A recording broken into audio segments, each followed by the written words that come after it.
Okay, Titan के numbers आए हैं। 1040 करोड़ का मुनाफा है, 1085 करोड़ का अनुमान था यहाँ पर। स्कोप है नहीं टाइटन जैसे कंपनी में एक्चुअली नंबर्स मिस करने का, क्योंकि जिस वैल्यूएशन पर ये ट्रेड कर रहा है, इवन दो स्लाइट मिस है, लेकिन एक्चुअली स्लाइट मिस नहीं, बड़ी मिस है, 4% की मिस हो गई है तो। लेकिन देखते हैं बाकी के नंबर्स क्या आ रहे हैं स्क्रीन पर। अभी तो हमारे पास सिर्फ ओके रेवेन्यू का नंबर्स ऑलमोस्ट इन लाइन है, वहाँ पर करीब करीब 100 करोड़ की मिस है, 13,075 करोड़ के करीब का यहाँ पर रेवेन्यू आया है। तो मेरे ख्याल से शायद हो सकता है कि मार्जिन पर हल्का सा हिट रहा हो। यहाँ पर 13,052 करोड़ का रेवेन्यू है वर्सेस 13,175 करोड़ का जो एस्टिमेट था। तो परसेंटेज वाइज अगर आप देखें तो रेवेन्यू में उतना बड़ा मिस नहीं है जितना कि प्रॉफिटेबिलिटी में मिस है। प्रॉफिटेबिलिटी में मिस करीब करीब 4% की है। तो एबिटा इनका मेरे ख्याल से है ओके, वो नंबर अभी तक आया नहीं, उसका वेट कर लेते हैं।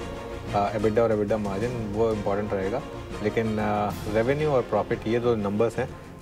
रेवेन्यू स्लाइटली बिलो एस्टिमेट है, प्रॉफिट करीब करीब 4% बिलो एस्टिमेट है। वैसे एबिटा आ गया है अनुज, और ये भी एक में से 1580 करोड़ का अनुमान था और ये इनफैक्ट काफ़ी नीचे है, 1457 करोड़ पर ही आकर थम गया है।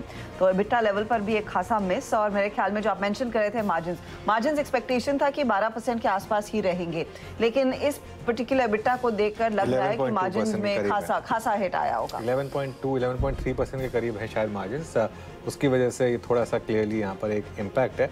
तो इसके लिए और ध्यान रखिए, जैसे हम बार बार कह रहे हैं कि स्पेस है नहीं यहाँ पर टाइटन जैसी कंपनियों में, जिस तरीके से एक वन वे री रेटिंग रही है। मयूरेश सबसे स्ट्रॉन्ग होता है। ओके, क्योंकि शादियाँ बहुत ज़्यादा होती हैं। तो खैर मयूरेश इस डिप में बाय करेंगे या अभी थोड़ा और करेक्ट होने दें इसको इस नंबर्स पर? नहीं, थोड़ा पुल बैक है तो थोड़ा बेहतर रहेगा, बट मुझे नहीं लगता कि बहुत ज़्यादा खराब है नतीजे। Obviously the base at which Titan is working is an elevated base. और दूसरा आप देखें कि जो ओवरऑल अनऑर्गेनाइज्ड टू ऑर्गेनाइज्ड है for the jewellery sector in general, ये टाइटन जैसा player obviously market share gains करेगा।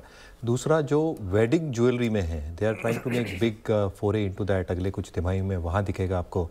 और एक studded percentage of the jewellery जो डायमंड हम कहते हैं एंड एंसिलरीज, वहाँ पे परसेंटेज देखना पड़ेगा। उन्होंने हेजिंग पॉलिसी क्या रखी थी ये तिमाही में, ये देखना होगा, जिसके वजह से शायद मार्जिन्स पे इम्पैक्ट आ सकता है। बट ओवरऑल क्वालिटी स्टॉक है, होल्ड करना चाहिए।